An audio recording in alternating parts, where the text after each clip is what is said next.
Hello everyone and welcome back to our channel. Today we're going to be covering broad strokes of what's been going on in the Seattle real estate market so far this year. I wanted a clean slate and zoom out. We're at the beginning of summer here. There's always a lot of time for moving and shaking in the real estate industry. As the kids are out of school, generally this is the best time people want to move in. In fact, the real estate market itself is very cyclical, meaning it ebbs and flows like a tide between summers and winters. I'm gonna let you know what's going on in the real estate market in Seattle, but first, I wanna introduce myself. My name is Bruce Bradbury, and I've been operating a real estate business in downtown Bellevue here, Washington, for the past 3 years.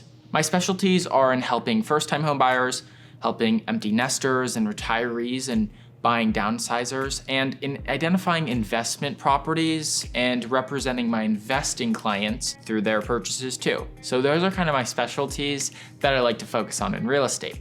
Now, I've practiced real estate in many other areas, as far south as Portland, Oregon, and as far north as Bellingham, Washington, but my true pride and joy is right here, this beautiful little area known as the Puget Sound.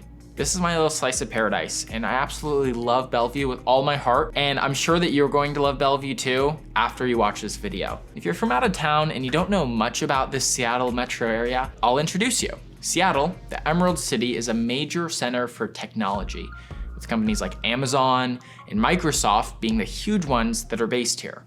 The city's known for its arts, and particularly a lot of music legends are actually from here. Jimi Hendrix, Eddie Vedder, Kurt Cobain, Chris Cornell, they're all actually from Seattle, so our music scene is really popping. And Seattle is known to all as an outdoor activity paradise. The area all around us, we're absolutely engulfed in trees and bodies of water and just serene, peaceful nature. Just outside the city, in fact. Seattle is actually the 17th most populous city in the US, with a population in a city of 750,000, and the metro is just over 4 million people. But we're not actually all about tech here. Seattle has major ports that play a critical role in international trade, making it a key gateway to Asia and Alaska on the West Coast. I always say, if you want to get familiar with a city in less than 5 minutes, go on Google Earth satellite view and look for cement. Just look for cement. Heavily, a lot of cement in industry here in Seattle. But as I did mention, there's actually a lot of green too. The state of Washington is very policy focused on protecting our natural landscape in the Pacific Northwest. You know, it's funny, I always meet people from Arizona, Nevada, and they say, wow, this is absolutely crazy. The amount of trees and mountains, it's insane here. It's so beautiful, so serene. But even if you're not coming from the literal desert, you can still see this in the real estate, in the zoning laws, in basically, how the city is constructed. Is there's a lot of nature packed into the city. So even though you're right in the center of downtown or right in the center of downtown Bellevue, you still feel like you're right in the middle of, a really natural environment. So in addition to technology and trade, Seattle also actually has a robust aerospace industry. Boeing is actually a company that is from here. It's from Renton, Washington, just south of Seattle, where I live. Okay, so let's see other companies that are originally from Seattle, because there's a lot. Of course, we have Starbucks, Costco, we have Zillow, and also a lot of big companies have hubs here. Nintendo North America, for instance, Pokemon, Meta has a massive campus in Seattle. So there's a lot going on here. Okay, so in today's video, we're actually gonna deep dive into the real estate market trends, some of that nice data that we like to see about the Seattle and Puget Sound area. And the area actually encompasses 4 counties, right? We have King, Kitsap, Pierce, and Snohomish. The region is home to an array of different lifestyles and economies, from the high-tech industry that I just mentioned in King County, all the way down to the more tranquil and more rural outskirts in Kitsap, most of Pierce County except for Tacoma, and Snohomish counties, right? According to data from the Northwest Multiple Listing Service, which is our MLS here in Washington, as of June 1st, 2023, we've observed several important trends happening in the region. We will start with the Housing Affordability Index, which is actually a measurement that shows whether or not the typical family can qualify for a mortgage loan on the typical home, right? We've noticed a downward trend in the Housing Affordability Index specifically in the past year. In fact, the 12-month average for 2023 for residential homes was a score of 66, marking an 11% decrease from the previous year. The condo market, also similar results, with an average index score of 98, which is down by 12%. Affordability is down by 12%. And what does that mean? It implies that homes are becoming less affordable. An index of 120, for instance, means that the median household income is 120% of what is necessary to qualify for the median priced home under prevailing interest rates. So a lower number indicates lesser affordability.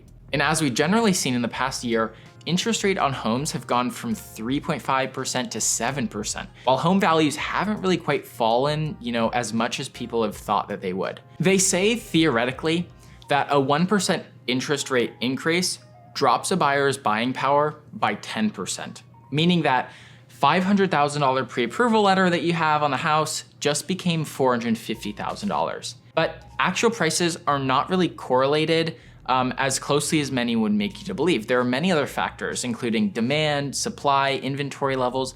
These equally play a significant role on prices. So while in some areas we've seen, such as in downtown Bellevue, prices year over year down by as high as 20%, still not anywhere close to that 35% that 3.5% interest rate increase would have you to believe, or have you think like it's not exact science, right? The 1% decreases the buyer's purchasing power by 10%, but it doesn't necessarily mean that housing prices are going to fall 10%. And in Seattle, there is still very hot demand. We'll see later in the numbers. The inventory of homes for sale also experienced significant shifts. We've seen an average increase of about 85% in residential homes and about 45% in condominiums that are available for sale over the last year. However, as of May 2023, there was a 22% decrease in residential homes available compared to the previous year, while condos saw a 7% increase actually. These inventory levels affect the month's supply of inventory, key term, which increased 20% from May 2022 to May 2023. And this is an indicator of the balance between supply and demand in the market. Additionally, the data shows that properties are spending more time on market before they're being sold, with days on market being a key metric, that increasing 155% from 9 days to 23 days within this past year. This could be an indication of cooling in the market. The old adage is that in a balanced market, buyers tend to place reasonable offers on homes and sellers tend to accept them. Homes remain on the market for a moderate amount of time, neither staying on the market for months nor getting snapped up in a time frame of just a few hours or just a few days. And in the past few years in Seattle area, we've seen, homes go pending after just a day of being on market. Things were hectic last few years, and the sentiment is that there's actually a return to normalcy here. Moreover, average and median sales prices for homes have decreased in the Puget Sound area by 6.8% and 6.7% for condos over the past year. This along with the percentage of list price received falling actually by 5%.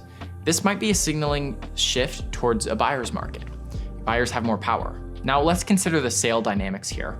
We've seen a 36% decrease in closed sales and a 20% decrease in pending sales compared to last year. This might imply that buyers are actually becoming a little bit more cautious with the macroeconomic conditions, or that there are fewer people just actually qualifying for homes due to that decreased affordability we talked about earlier.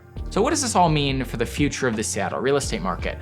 And thanks for sticking with me through the numbers. Well, given the trends that we've seen, such as the decreased affordability, increased time on market, and lower sales price, it appears to me that the market may actually be shifting further and further to favor buyers a little bit every day. That's in my opinion.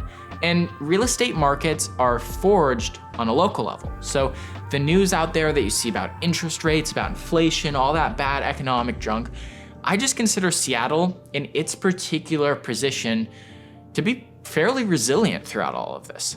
People are still moving here, companies are still here, businesses are grinding as ever. There's a lot of building and new construction, particularly commercial and downtown buildings.